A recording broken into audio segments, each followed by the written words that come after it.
요한복음 5장 1절 한 절씩 보면서 설명드리도록 하겠습니다.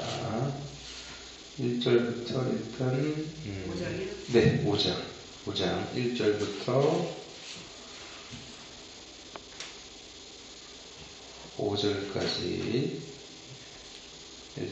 5절까지 제가 공독해 드리겠습니다. 그 후에 유대인의 명절이 되어 예수께서 예루살렘에 올라가시니라. 예루살렘에 있는 양문 곁에 히브리 말로 베다스다라는 못이 있는데 거기 행각 5이 있고 그 안에 많은 병자, 맹인, 다리 저는 사람, 혈기 마른 사람들이 누워 물의 움직임을 기다리니 이는 천사가 가끔 못에 내려와 물을 움직이게 하는데 움직인 후에 먼저 들어가는 자는 어떤 병에 걸렸든지 낫게 되밀어라. 거기 38해 된 병자가 있더라. 아멘. 요한복음에는 7가지의 표적 사건이 나오게 됩니다. 그러면 이 7가지의 표적에는 특별한 어떠한 구조로 되어 있는 것을 우리가 이렇게 발견하게 되는데요. 그게 이제 뭐냐면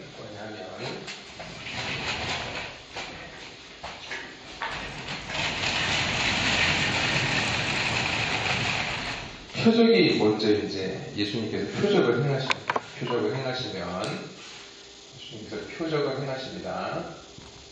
그러면 이 표적을 사람들에게 보여주게 될 때 이 사람들이 그 표적을 어떻게 하냐 하면 오해합니다. 잘못 받아들입니다. 그럼 예수님께서 이 오해된 표적의 실체, 이 표적에 대한 진리를 예수님께서 설명해 주셔요. 이 7가지의 표적은 다 이러한 구조로 되어 있습니다. 가나 혼인잔치에서 예수님께서 물로 포도주를 만드셨죠. 이 사건을 통해서 진정한 천국잔치는 오직 예수 그리스도의 보혈로만 완성될 수 있다는 은혜의 복음을 예수님께서 설명해 주신 것입니다. 그러니까 가나의 혼인잔치는 은혜의 복음으로 우리는 천국잔치를 치를 수 있다라는 그런 의미를 가지고 있었던 것입니다. 은혜가 아닌 율법으로 자신의 행위로 구원받을 수 있다고 생각한, 그리고 누가복음에 니고데모라는 사람이 등장했죠. 니고데모는 그때 설명드렸을 때 이 세상에 있는 모든 것을 가지고 있었던 사람입니다. 착하기까지 했어요. 그러니까 인간으로서는 모든 것들을 가지고 있는 인간의 대표자로 등장을 했던 것입니다. 그런데 그런 니고데모에게 예수님께서 뭐라고 얘기하셨냐면 네가 거듭나야 천국 갈 수 있다. 이렇게 예수님께서 말씀하셨습니다. 그러니까 니고데모는 자기가 반드시 천국 갈 수 있는 존재라고 생각을 했던 거죠. 나 정도면 천국 갈 수 있겠지 이렇게 생각했었는데 예수님께서 보자마자 뭐라고 말씀하시냐면 네가 거듭나야 천국 갈 수 있다. 이건 무슨 얘기냐면 지금 네가 가지고 있는, 그죠? 네가 지금 평생 동안 자기 자신을 채우며 살아왔는데 그걸 네가 천국 가는 것과 아무 상관없다. 네가 노력하고 네가 착하게 살려고 노력하고 그 모든 것들은 천국 가는 것과 상관이 없다라고 예수님께서 말씀하시고 그거 갖다 버려라. 그거 필요 없다. 거듭나라는 게 무슨 얘기냐면 죽어야 된다는 것을 전제하는 거잖아요. 다시 살아나야 된다. 그러니까 기존에 있던 존재는 죽어야 다시 살아나는 거 아니겠습니까? 그러니까 예수님께서 너가 거듭나야 하리라 라고 말씀하신 것은 지금까지 살아왔던 너는 죽고 새롭게 태어나야 된다. 무엇으로? 은혜로 태어나야 된다. 그 말씀을 예수님께서 하셨던 것이죠. 그리고 이제 등장하는 사람이 누구였냐 하면 사마리아 여인입니다. 사마리아 여인은 남편이 5명이나 있었죠. 그리고 예수님을 만날 그때에도 6번째 남자를 만나서 동거를 하고 있었습니다. 그러니까 다시 말하면 정식적인 남편이 아니라 불륜인 거죠. 동거를 하고 있었으니까. 그래서 여기에서 이제 등장하게 되는 그 남자라는 것은 세상의 힘을 상징적으로 말합니다. 세상의 힘을 상징적으로 말하는데 특별히 6이라는 숫자는 무슨 숫자죠? 짐승의 숫자입니다. 그러니까 세상의 힘을 의지하고 있는 이 6명의 남자는, 이 여인이 의지했던 6명의 남자는 세상의 힘, 짐승의 힘을 의지하고 나가는 존재였다는 거예요. 짐승의 표 666에 관하여 이야기할 때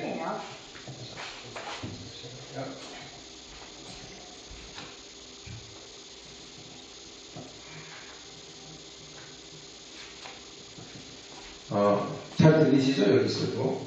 네. 그래서 이 6이라는 숫자, 이 짐승의 표는 이 표를 받지 않으면 어떻게 된다 그랬죠?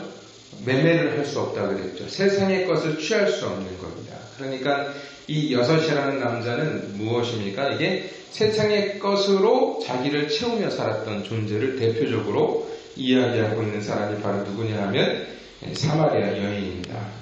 그래서 예수님께서 이 세상의 힘을 의지해서 세상의 것을 통해서 자기의 목마름을 해결하려고 했던 이 여인에게 예수님께서 뭐라고 말씀하셨어요? 내가 영원히 목마르지 않게 하겠다라는 말씀을 해주시죠. 그래서 참생수이신, 영원히 목마르지 않는 참생수이신 예수님을 만나 이 여인이 구원을 얻게 됩니다.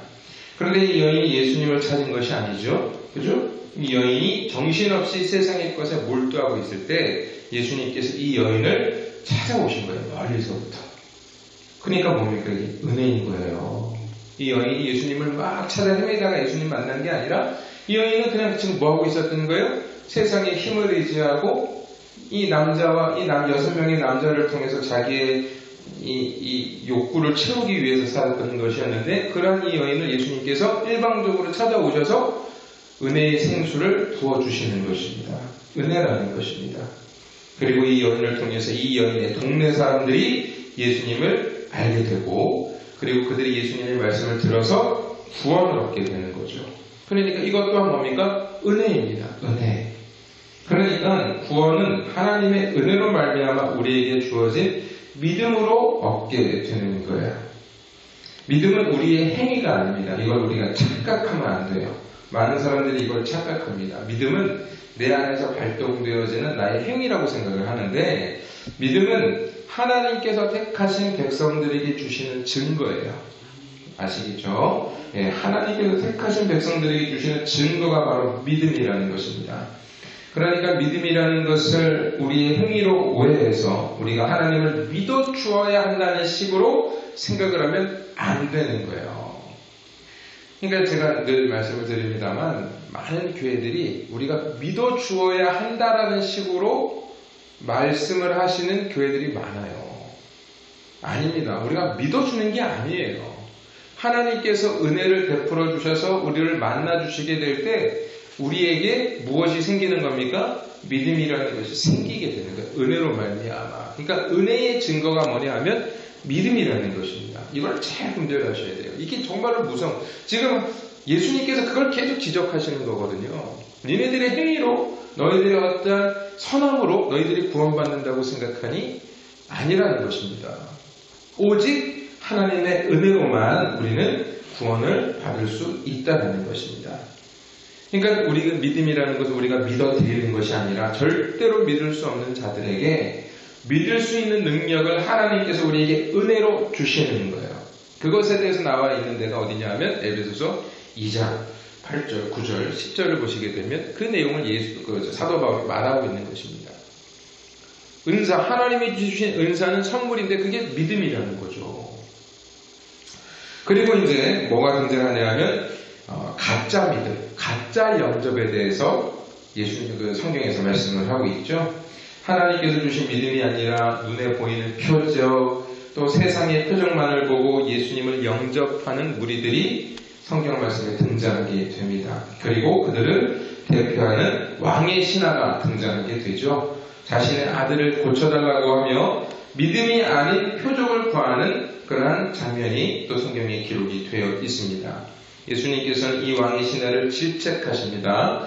그리고 말씀으로 그 아들을 고치십니다. 그리고 그 왕의 신하는 주님의 말씀을 믿고 돌아가서 온 집안이 구원을 얻게 된다 그랬죠. 역시 이건 무엇입니까? 이게 믿음이라는 거예요. 믿음. 은혜라는 거예요. 은혜. 예? 눈으로 보기에는 큰 불행을 당한 것처럼 여겨졌을 것입니다. 그 왕이 신하가. 근데 그 일을 통해서 그들이 어떻게 됐어요? 주님을 찾게 되었고 주님을 만나게 되었고 말씀을 들어 그들이 구원을 얻게 된 것이라는 것입니다. 역시 은혜의 복음의 말씀이라는 것이죠. 그리고 이제 우리가 오늘 읽었던 5장부터 10장까지 예수님은 율법과 절기에 대한 유대인들의 오해를 박살내버리시고 그 속에 담겨진 은혜의 복음을 설명해 주시는 것입니다. 우리가 지난주에도 이번 주에도 추수감사절로 드렸는데 전에도 말씀을 드렸습니다만 우리가 절기를 지키는 것에 목을 매면 안 돼요. 사실은. 오늘 이제 본문 말씀에 등장하는 사람이 누구냐 하면 38년 된 병자죠. 그죠? 예, 그 표적, 이 38년 된 병자를 고치시는 표적은 유대인들이 목숨을 걸고 지키려고 하는 안식일에 담겨진 하나님의 은혜의 복음의 이야기인 것입니다. 이걸 잘 기억하고 계셔야 됩니다. 1절을 보시게 되면 유대인의 명절에 예수님이 예루살렘에 올라가셨다라고 말씀하고 있어요. 지금 성경이 유대인의 명절이라고 말씀하고 있는데 분명하게 지금 유대인의 명절이라고 말씀한 의도가 있다는 것입니다.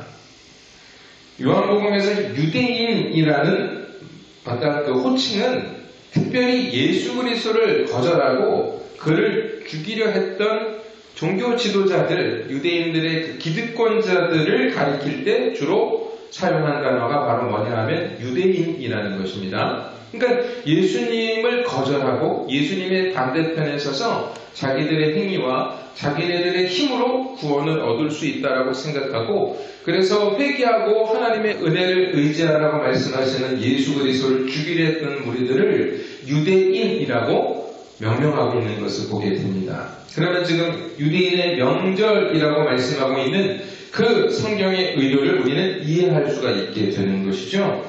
하나님께서 주신 명절입니다. 안식일이라는 것, 절기들 다 하나님이 주신 것입니다. 그런데 그들이 지금 뭐라고 했냐면 그걸 오해하고 있어요. 오해하고 있단 말입니다. 그러니까 성경을 오해하면 안 돼요. 하나님이 주신 것들을 오해하면 그것이 돌이킬 수 없는 죄가 된다는 거예요.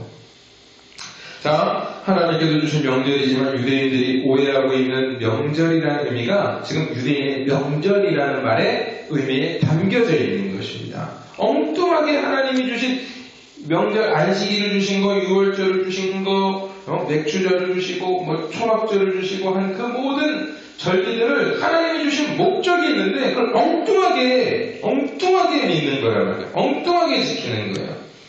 그래서 사도 바울이 골로새서 2장 16절 17절에서 이렇게 말씀합니다. 그러므로 먹고 마시는 것과 절기나 초하루나 안식일을 이유로 누구든지 너희를 비판하지 못하게 하라. 이게 무슨 얘기냐면 절기를 제대로 지키지 않는 것 때문에 다른 사람들을 비판하지 말라는 거예요. 그러면서 이렇게 말씀합니다. 이것들은 장래의 일의 그림자이나 몸은 그리스도의 것이니라. 이게 무슨 얘기냐면 절기들은 다 그림자라는 거예요.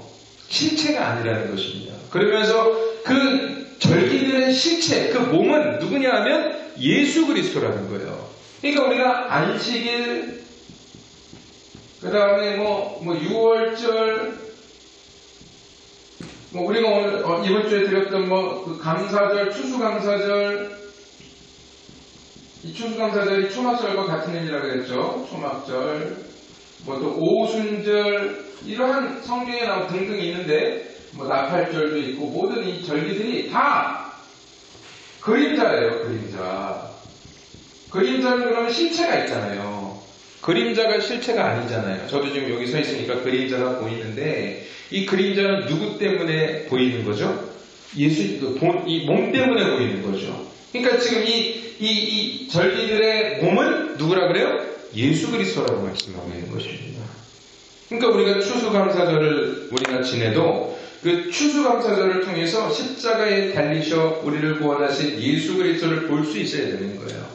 안식일을 통해서도 마찬가지고 모든 절기를 통해서 우리는 예수 그리스도를 보는 것이지 그것을 우리가 잘 지켜서 우리의 행위가 더욱더 빛나고 우리의 어떤 선함이 드러나는 그러한 것이 아니라는 것입니다. 자, 그리고 이제 이 이야기의 공간적 배경이 2절에 나와 있어요. 2절 같이 한번 읽어볼까요? 2절 시작. 예루살렘에 있는 양문 곁에 히브리 말로 베데스다라는 못이 있는데 거기 행각 5이 있고. 자, 여기 베데스다 연못은 양문 곁에 있다고 말씀하고 있죠. 예루살렘 성으로 들어가는 여러 개의 문 중에 하나를 말하는 것입니다. 특별히 이 문을 양문이라고 부르는 것은 왜 그러냐 하면 이 문을 통해서 희생제사 제물인 양이 들어오기 때문에 양문이라고 하는 것입니다. 그러니까 희생제물, 이 희생제물 역시 무엇을 의미합니까? 은혜잖아요. 은혜. 희생제물이라는 것이 내 대신 누가 죽는 거잖아요. 그죠? 그러니까 은혜입니다. 내가 죽어야 하는데 나를 대신해서 희생되어지는 것이 제물이잖아요. 그러니까 은혜입니다. 그러니까 양문이라는 것 자체가 무엇을 가리켜요? 은혜를 가리키고 있는 것입니다. 그죠? 그러니까 은혜의 문이라고 할 수 있는 거예요. 양의 문은 은혜의 문이다. 그죠? 자, 베데스다라는 이름의 의미는 베이트와 헤세드의 합성어예요. 베이트라는 것은 집이고요. 헤세드라는 것은 은혜입니다. 그러니까 베데스다라는 이름의 의미도 뭡니까? 은혜의 집, 긍휼의 집, 자비의 집이라는 의미예요. 왜냐하면 헤세드라는 것이 자비, 긍휼, 은혜라는 뜻이거든요. 베이트라는 것은 집이라는 뜻입니다. 그러니까 은혜의 집, 긍휼의 집, 자비의 집, 그게 베데스다라는 연못의 이름의 의미라는 것이고, 또 양문도 아까 뭐라 그랬어요? 은혜의 문 그랬죠. 은혜의 문으로 들어가는 거예요. 은혜의 집이 나오는 거예요. 그러니까 예수 그리스도의 십자가 희생을 상징하는 희생제물로 드려질 양들이 들어오는 양문 곁에, 다른 말로 은혜의 문 곁에 은혜의 집이란 이름의 연못이 있는 모습으로 지금 이 상황이 그려지고 있는 거예요. 그걸 잘 그리셔야 됩니다. 예? 지금 이 양문에 들어와서 이 베데스다라는 연못이 있는 것은 말 그대로 한 단어로 은혜의 상황을 지금 보여주고 있는 거예요.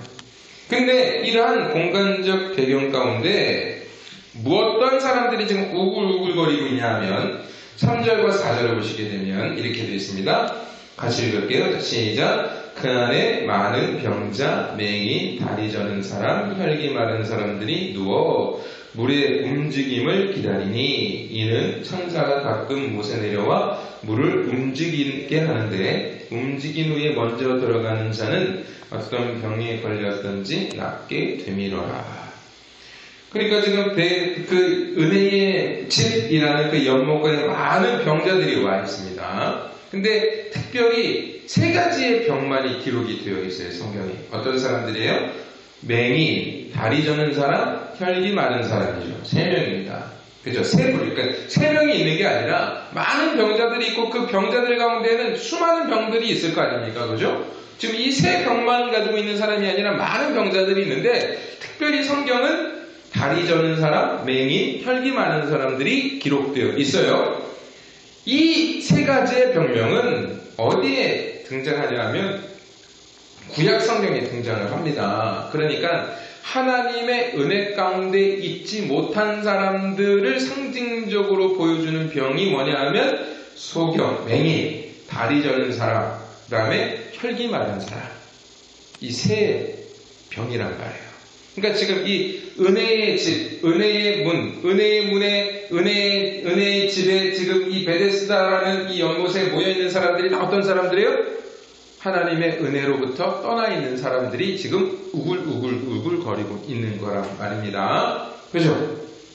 그러니까 지금 여기 이제 그 배경 설명해 보시게 되면 이 사람들이, 이 병자들이 어떻게 한다 그래요?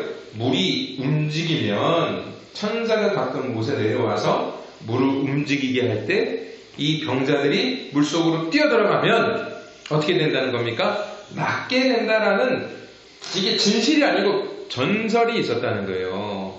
그러면 이게 왜 그러냐면, 학자들이 하냐면 물이 움직인다는 게 무슨 얘기냐면 여기가 이 연못에 고정되어 있는 물이잖아요. 근데 이 물이 가끔 움직인다는 거예요. 어떻게 움직일 수 있을까? 학자들이 그래서 그걸 연구해 봤더니 여기가 간헐천, 다시 말하면 가끔 이 물속 밑에서 온천물이 올라온답니다. 그러면 이 물이 이렇게 어떻게 될까요? 물이 다른 물이 밑에서부터 올라오니까 물이 막 요동을 치겠죠? 그러니까 그것을 이제 물이 움직인다라고 하는 거예요. 그러니까 그 물이 움직일 때 연못에서 온천이 올라오니까 그 온천이라는 것이 사실은 어떻습니까? 좀 그 효과가 있잖아요. 병 치료하는데 피부병이나 관절염이나 이런 어떤 병이 있을 때 물속에 들어가면 온천에서 치료받는 분들도 있거든요. 그러니까 간혹 아마 병자들이 낫는 일들이 더러더러 있었던 모양이에요. 그러니까 그런 전설이 생긴 거예요. 이 베데스다 연못에 가면 그 사람들은 그 베데스다라는 것을 은혜의 못이라고 그 사람들은 이해를 하는 거거든요. 히브리 사람들은.